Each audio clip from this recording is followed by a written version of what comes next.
வசனம் சொல்லுது லூக்கா 15:19 இனிமேல் உம்முடைய குமாரன் என்று சொல்லப்படுவதற்கு நான் பாத்திரன் அல்ல.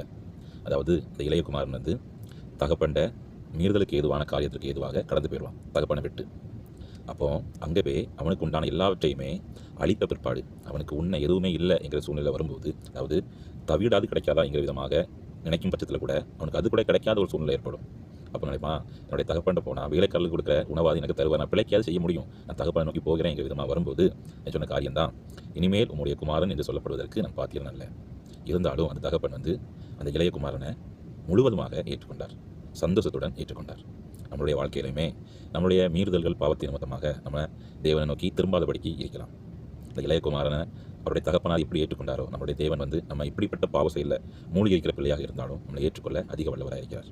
இந்த இளையகுமாரன் திரும்பி வந்தால் பாருங்க, அதே மாதிரி நாமளும் நம்மளுடைய தேவனை நோக்கி திரும்பவும் அவர் ஏற்றுக்கொள்வார். நம்முடைய வாழ்க்கை, நம்முடைய சூழ்நிலைகள் எல்லாமே மாறுதலாக முடிய பண்ண தேவன் வல்லமை உள்ளவர். நம்முடைய அந்த தவிடு கூட இல்லாதபடிக்கு இருந்த அந்த இளையகுமாரனுக்கு அந்த தந்தை வந்து அந்த தகப்பனார் வந்து விருந்தே படைத்து உபசரித்தார்.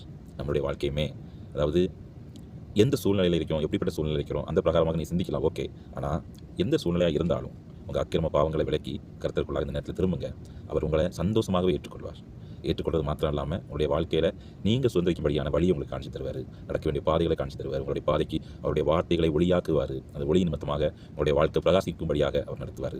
திரும்புங்க, கர்த்தர் தாமே அப்படிப்பட்ட கிருபைகளையும் உங்களுக்கு தருவாராக. ஆமென்.